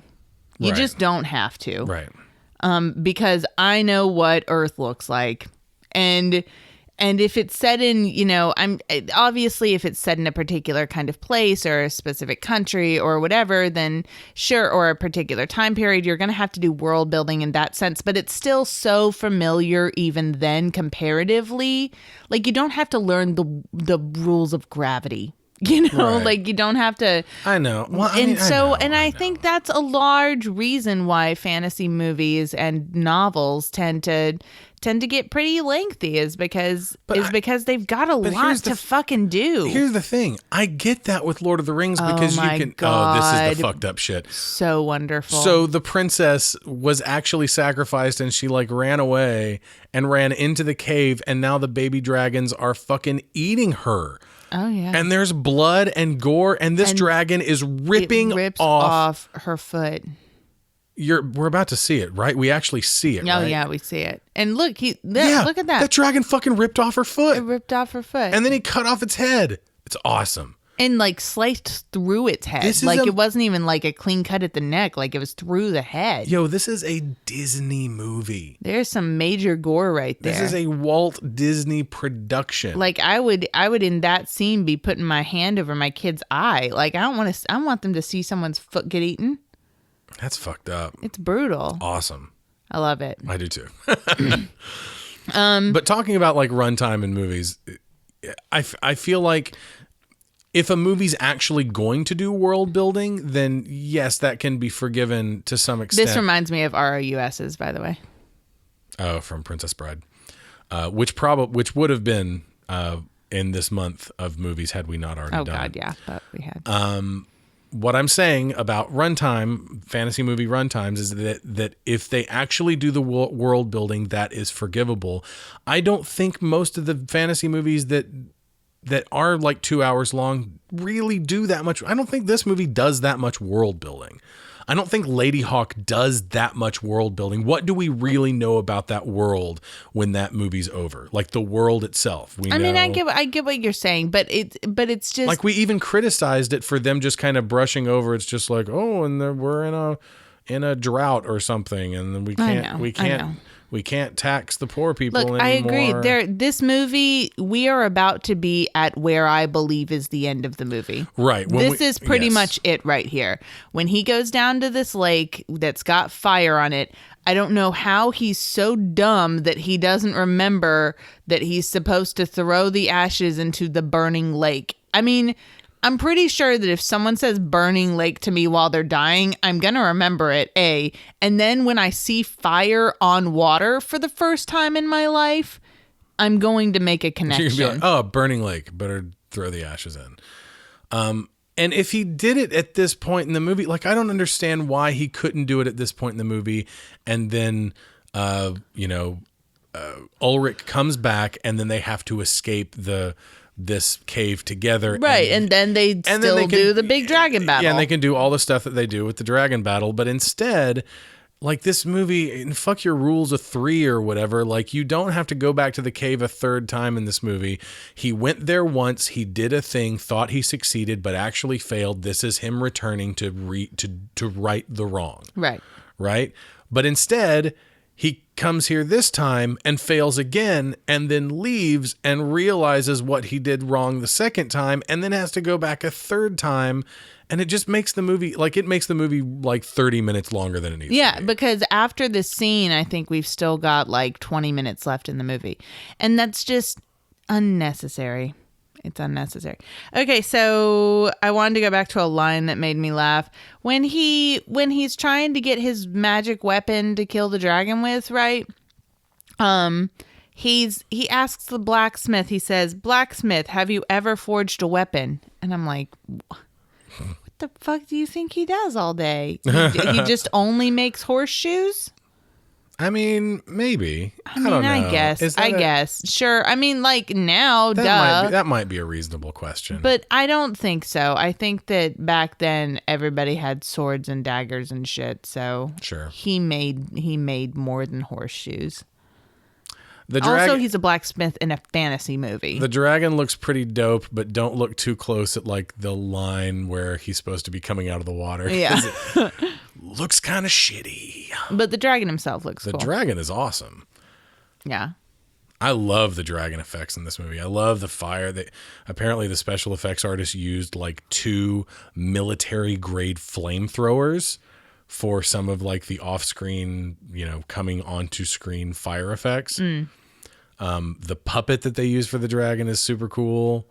And then we're about to see like how the dragon walks, which I feel like is like this weird. And I said lizard, you said bat, but then like putting those two things together, it makes sense. It looks like it crawls around like a lizard bat might crawl around. Yeah. Another thing about the weapon, and we're about to see him sort of crawl around here. Yeah, cool. Right here. Yeah, the way he's crawling. Totally, I get the lizard, but all I can think of is we used to get bats in our house in Japan. They lived in the genkan up in the entranceway. The genkan. And the foyer. Yeah, I don't know. It's a specific thing. You don't have a place in an American house where you take off your shoes. That's true. Where like specifically, and then you like step up into the house. So right. It's one of those words that you just write and you italicize it and people can Google it. But so like they lived up in we had a really, really high entranceway. It was super high. It went way up past our second floor and it went like up into the roof. It was super high. And they would live up there. And in the summers, they'd have their babies. And they were an endangered species, so we couldn't get rid of them. I mean, we could have gone to more effort, but just fuck it. There's no rabies in Japan, so what? And so they... Oh, he did escape. He left his shield and stuff, and he escaped, right? Galen? Oh, no, he's about to do. He left his shield because he's tricking the dragon and he's going to jump on it and stab it.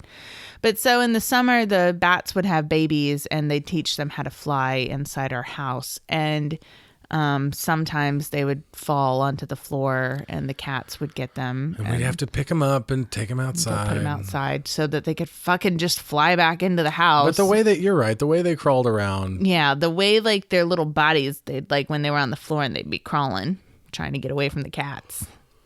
Yeah, that's what he looks like. Our cats killed more than a couple. Ooh, they get so mad when we try to take those bats away from them. Oh my God. Yes. You could always tell too. Like May would give herself away every time. May would give herself away because we wouldn't necessarily know that she was like sitting on a bat or like kind of hiding a bat that she had been messing with. But we would like come around, like we would walk past her and we would just hear her go like that. And you're like, what's wrong? And we look down and go, you've got a bat. You've got a fucking bat, don't you? And we'd reach down and lift her up, and sure enough, she'd be sitting on top of a bat. They'd get so angry. She would. Bats. She'd act super weird. She'd get angry, but the bats would be so angry. May would act so super weird that you would just know. You'd be like, "You've got a fucking bat, don't you?" You got a bat. Okay, yeah. So that was that. Why'd they make a new weapon? Why'd they do that? Because he was like, I've got a weapon already. And they pull it out of the water where I guess he was hiding it or cooling it. I don't know a lot about blacksmithing. So maybe they're keeping it in the water was part I would of imagine if it's made of iron, that would just rust it. Would it not? Well, if it's fresh water, no. Really? I don't know. Maybe. I don't know. Okay. Probably. Here we go. Yes, probably. See, look, this is the second time they've done this. So before, she was collecting the dragon scales on her fetch quest. Right. She was attacked by the baby dragons, and then suddenly she's just not in. We see her being attacked and anymore. See her scream, and then the next time we see her, she's like not in that situation. She's finished building the shield. The last time we saw Galen, he was hiding behind his shield, and the dragon was breathing fire on him, right on top of him, and then she runs across him, and he's kind of passed out, but he's fine. Yeah, he's outside and he's What fine. happened? It's like It's weird. It's so weird. They must have just cut some stuff. That has to be what happened because with all the kind of important stuff that it seems like they cut in this movie, the first cut of this had to have been like 4 hours long or some shit. I mean, it just feels like in those scenes, that I don't know. It's just like, oh my gosh, your character's in a really dire situation. What's going to happen? Well, they're fine. It's okay. We're not going to tell you how they got out of it because that would take a lot of effort, and let's just skip it. They were okay. Weren't you scared? Wasn't it scary when you thought they were going to die? It's weird. There's no resolution to those scenes. It's weird. This was the first. I mentioned Phil Tippett and Dennis Muren earlier, who worked on the special effects on this movie. This was the first film to use Go Motion, which is a variant of stop motion animation in which parts of the model, in this case, of course, the dragon, were mechanized and the movement was programmed by a computer. So during shooting, the computer would move the model while the camera was shooting, which would then result in motion blur, which makes the animation more convincing. That's Go Motion. Going back to what I was talking about before, the weapon, why'd they have to remake it? I don't understand. Because remember, they pulled it out of the water and it was like already made. It was a spear. And then they were like, I don't know that they remade it, did they? I thought then there was the whole scene, like they showed us how sharp it was. It was cutting metal. And then all of a sudden we saw them forging a weapon. Maybe they were making it magic. I think they were making it sharper. Or magic. No, he was imbuing it with magic. Okay. Remember, because he used his amulet to make it glow, and then they forged it some more. I don't know what the terminology is. They hammered it. Also, some more. We didn't talk about the scene where after she got the scales for him and made him the shield, and like they're sitting there, and she says to him, "I'm still a virgin and there will be more lotteries." And he's sitting there and you're just like, dude, that's your in. That's your in right there. Just poke it. You got to be like, I can help you with that. It sounds like you have a virginity problem and I have a penis. Jesus. It's so gross. We want him to be we want Galen to be a creep, but he's not a creep. Like, he's not a creep. He looks like a creep. He does. But he's not actually a creep. Yeah, he does. I mean, they kiss. I don't know. Maybe they do it. And then we just saw him, like we just saw him look into the water, like into the lake, a regular ass lake, and see a vision of fire in the water. And then he's like, oh, a lake of fire, as opposed to having that aha moment when he was see a lake of fire. When he was standing surrounded by an actual lake of fire. It's so stupid. It's really unforgivable. Dumb. What? Oh my God. I still like this movie a whole lot, but there's a lot of dumb shit in it it's just irritating, you know? But there's a lot of really cool stuff. Okay, so we're about yeah, there we go. Peter McNichol did. This is interesting. Peter McNichol, who plays Galen, National Treasure. It was cool when he stabbed the dude through the post too. Should have been a rock. Should have been a rock. Should have stabbed Tyrion through a rock. But it was still cool. I mean, we saw that spear cut the fucking anvil. Yeah, like, it should have been a rock. Peter McNichol is embarrassed by this movie.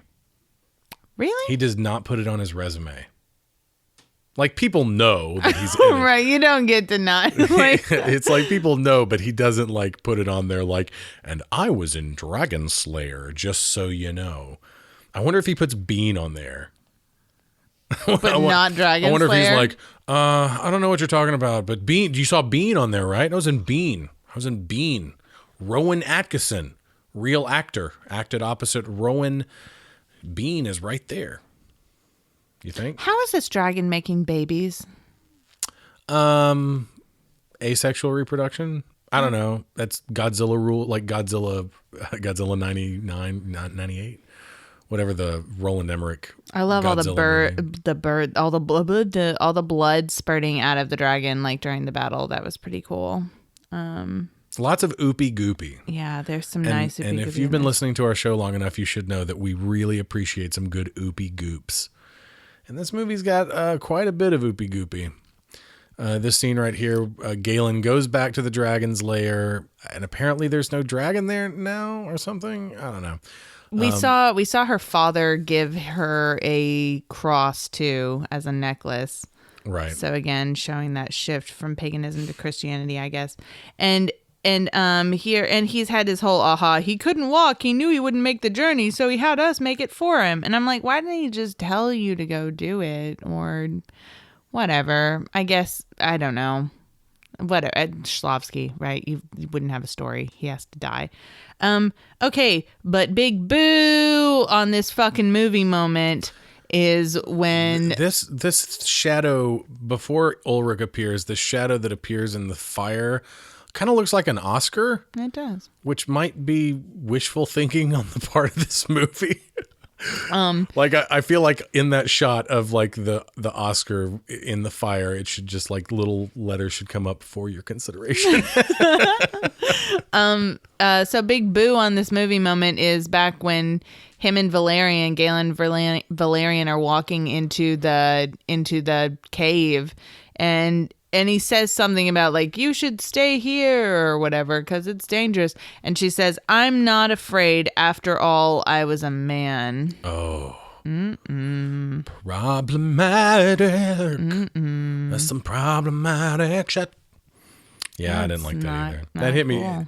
Hit me totally the wrong way. I mean, I was doing fine with you, movie. We were doing okay on that. More or less. Besides, gender norming and etc. It more or less it was fine. But then you gotta go and throw that in there and piss me off.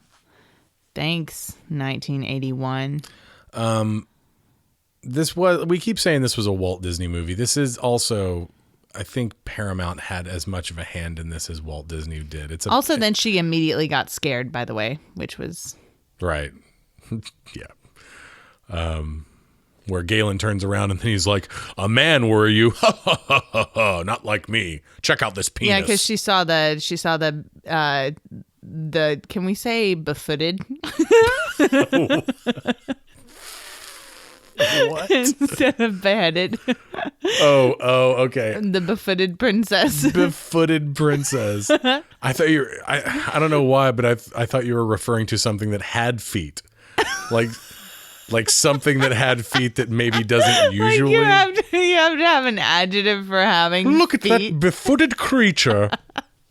Like it has feet? No. Most things. I don't think you have to. Oh my God. No, like beheaded. Okay, the befooted princess. That's cute.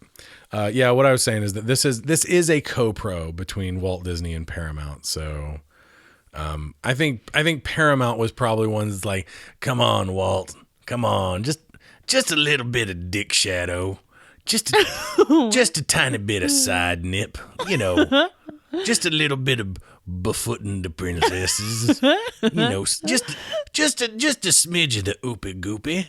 No, not a big deal. Oopy goopy is a dragon movie after all. Maybe that was Paramount. No, it's Paramount. Probably. Vermithrax, but this is IMDb trivia, so take this with a grain of salt. Vermithrax pejorative roughly translates as the worm of Thrace, which makes things worse. It translates in what? Latin, probably. Okay. Right? Vermithrax pejorative, I guess. I mean, what else would it be? Not Greek. Has to be Latin, or maybe fake fantasy film fantasy language. That's what I was wondering. Some more trivia, including the hydraulic 40-foot model. Holy shit! Wow. 16 dragon puppets were used for the role of Vermithrax, each made for flying, crawling, and breathing fire. Wow. I mean, this really was, we've already mentioned Jurassic Park.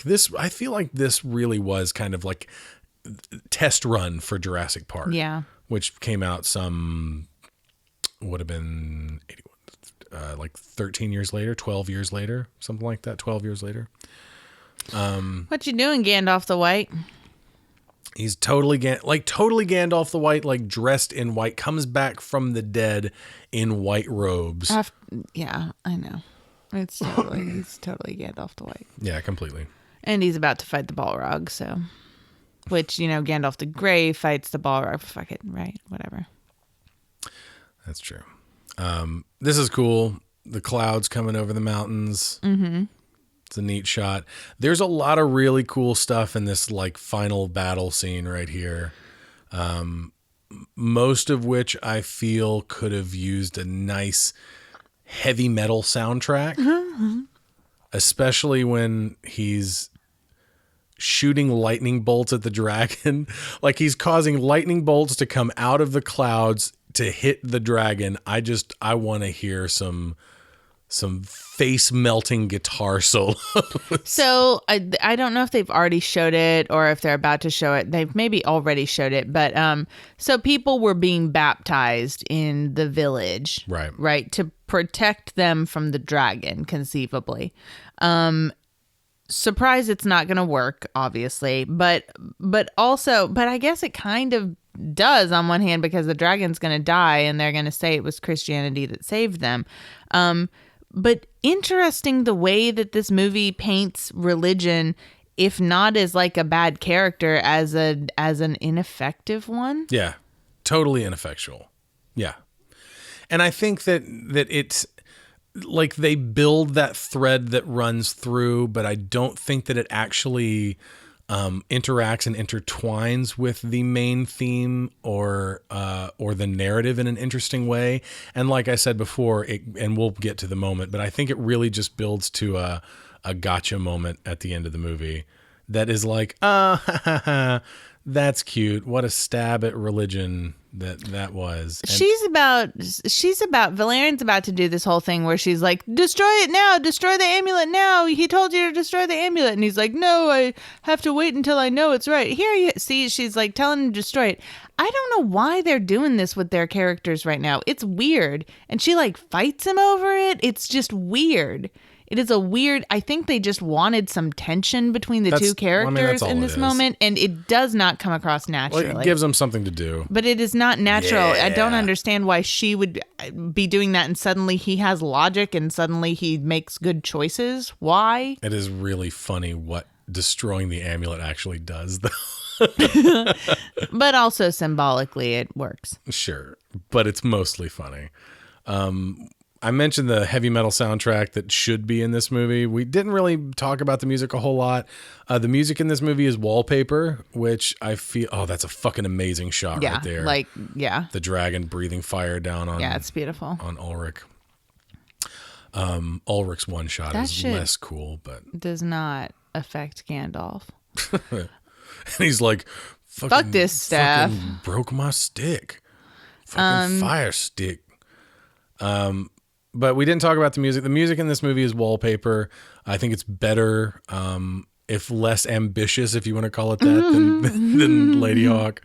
That's a word. The music in this movie is composed by Alex North, who has tons of credits, mostly in the 1950s and 60s.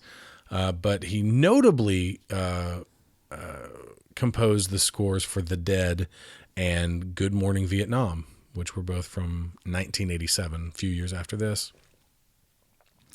So yeah, we're in the final battle, running out of things to talk about. This is an issue with this movie. I feel like we had this issue with Lady Hawk too. Is just these movies are. So really I wanted to talk about the fact that the thing that I really like about this movie is the same thing that I really like about Warcraft. Yes. Oh, okay. And I do have that in my notes here. Like, I do appreciate a fantasy movie that goes for it. As I kept saying to you when we were watching this, like, this movie just fucking goes for it. Well, it's like we watched Warcraft. Last weekend? Did we rent it? Yeah, I think so. And I mean, it's not good, but it is a beautiful mess. Yes, it's a beautiful mess. That is a good way to say it. It is a beautiful mess. So destroying the amulet detonates the wizard? Like, you didn't hear that wrong. He destroyed the amulet, and Ulrich literally blew up. Exploded. Exploded while the dragon was holding him. And so thus the dragon gets all gross too, and dragon pieces go everywhere. And oopty-goopty. Anyway, yeah, go ahead. But yeah, so we watched Warcraft. So we watched Warcraft, and like the moments when the mage like goes to cast a spell, and the other guy puts his hand over his mouth to stop him from casting the spell, and like, I mean, all of it was just there were a lot of moments where I was like, fuck yeah, fantasy. I mean, tons of magic in that movie that they don't even try to apologize for on any level. And I mean, that's not even counting all just the fan service of being like, oh my god. I mean, the first characters in the movie that we are asked to sympathize with are big green and brown orcs. Look at this delicious oopy goopy. This dragon gore. That's what this is. Oh, it's beautiful. Oh my god. So yeah, Warcraft does not qualify for this month because it was not made in the 80s. It was made last year. Talos, save us. It's a dragon. So you're the Dragonborn I've been hearing so much about. Oh, God. I'm just going to be an NPC. Is he going to try to shout? That would prove it. Is he going to collect that soul? Gotta get that dragon soul.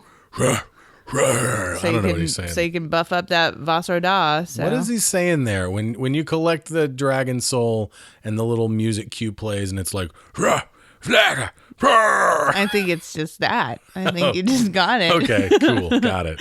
Man, that is an oopy goopy dragon. I love it. But we were talking about Warcraft. Yeah, sorry. I got Skyrim for a minute there. Anyway, we watched Warcraft, and it is a narrative mess. Oh yeah. But it is ambitious, and it fucking goes for it, and it's the nerdiest shit I've seen in a long fucking time. So if you like big, nerdy, ambitious, beautiful messes, that's the movie for you. It's not a good movie, I don't think, but it's, it was fun. It's long too. It's like 2 hours, of course. And here we have the moment I've been alluding to this whole time, gotcha moment with the religious themes where after all the work they did in slaying the dragon, all the people come over the hill and the religious leader is just like, look what the Lord has done for us. We shall forevermore forsake pagan deities and worship spirit. Like they say they're going to forsake paganism and they're going to use Christianity. Even though paganism saved them. And then the king gets up and like kind of ceremoniously puts the sword against the dead dragon. And he's just like, Cassiodorus Rex, our king, has slayed the dragon. And Galen's like, you fucking serious with this shit? So both we are drawing a parallel between the king and Christianity right there. Both of them taking credit for slaying the dragon that Galen slayed. Damn if that's not saying something to people who, recover from a medical problem. That is religion for you. And they're like, Jesus, thank you so much for helping cure my cancer. And I'm like, bitch, how about the doctors? The doctors are standing by like, gee, thanks. Wow. Yeah, cool. We didn't do anything. So definitely. I'm glad I'm repaying my student loans to Jesus. Oh, I'm not? Oh, okay. Fuck this music right here. That's what I want to say about the end of this movie. Oh, yeah, totally. So the soundtrack, we were praising the soundtrack for not being like super great or anything like that. Alex North, of course, was the guy who originally scored. Hold on. Alex North was the guy who originally scored 2001: A Space Odyssey before Stanley Kubrick decided not to use his score. And some of that music was used in this. Some of that music from the original 2001 score was used in this movie. And it's fine. Like, it's like, I get why maybe Stanley Kubrick didn't want to use it because it's not memorable. Mostly wallpaper, but not distracting like in Lady Hawk. But yeah, right here at the end of the movie, the soundtrack goes full Looney Tunes. It does. And just out of nowhere. And just straight up shits the bed. Like this movie, soundtrack-wise, this movie had a wonderful night's sleep, rested really well. It was just about time to wake up. Blinking its eyes open. It's like, oh, wow, what a beautiful... And just creams the bed. That's what this soundtrack just did. Right at the end. It's so sad. Right at the end. Right at the end. We were so close. Home stretch. Home stretch. We were You've only got to not poop the bed so close. So for close. like 2 more minutes. We were almost at the fade to black. Almost at the fade to black. We saw like the closing. We get a finishing an end title plate. And he sees the horse, and you don't know if it's magic or it's Ulrich or whatever it is, but they get on the horse and they're gonna ride away. And we just get Looney Tunes, just some derp, derp, derp, derp, derp, derp, derp, derp, and you're like, why? Why did you suddenly do that soundtrack? Oh my God. So final thoughts on this movie are I like it. I like it, though I've talked about. It's not great, but I like it. I've talked about the problems. I love how fantasy it is. Yeah. There are some weird narrative things that happen, and there's a couple things with the characters that I'm kind of but it's about. fun. The special, but it's mostly fun. The special effects are good. And good for the time, but still fun. Like, it's still fun to watch. And also, it just really makes me want to play Skyrim. So I'm probably just gonna go get Taco Bell and do that now. And awesome. And that's gonna be the rest of the night. Thanks, Dragonslayer. Yep, I like it. Good movie. Not great, but yeah, it's fun. It's fun, and I'm glad that we did this, and I'm glad that I finally got you to come around on Dragonslayer after many years of trying to get you to watch this with me. But yeah, that should wrap us up. As always, you can find us on our website at popcornpoops.com. You can subscribe to us on iTunes, Stitcher, Google Play, and YouTube. On social media, you can follow us on Twitter at popcornpoops, or individually, I am at Dusty Cram Cram. I'm at J. Casper Kramer. Please like our Facebook page and follow us on Instagram and on Twitch, which is our Pixel Poops channel. And you can find that at twitch.tv/thepixelpoops. You can also support the show by going to our shop on our website and buying some merchandise, or just donating to us. We have a big pink donut button on our website, and that's how you can donate to the show. Or you can go to audibletrial.com/popcornpoops and sign up for a free trial, in which you will receive an audiobook that's yours to keep forever, whether or not you continue that trial after it expires after 30 days.